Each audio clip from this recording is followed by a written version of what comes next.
గోరింటాకు పెట్టుకున్న చేతులతో తినేటప్పుడు నోటి ద్వారా క్రిములు వెళ్లకుండా కాపాడుతుందని చెప్తారు.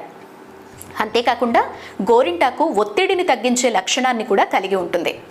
ఆడవాళ్లు గోరింటాకును పెట్టుకోవడం వల్ల గోళ్లు అందంగా ఆరోగ్యంగా మారతాయి. ఆడవాళ్ళు ఎక్కువగా డిటర్జెంట్స్, సర్ఫుల్ని వాడటం వల్ల గోళ్లలో నీరు చేరుతుంది. గోరింటాకును పెట్టుకోవడం వల్ల దీన్ని నివారించవచ్చు. ఆడవారు గోరింటాకు పెట్టుకోవడం వల్ల ముత్తైదుతనంతో పాటు వీటన్నిటితో వర్ధిల్లుతారు అని విశ్వాసం. ఆయుర్వేదం ప్రకారం కూడా గోరింటాకులే కాదు, పూలు, వేళ్ళు, బెరడు, విత్తనాలు అన్నీ ఔషధయుక్తాలే.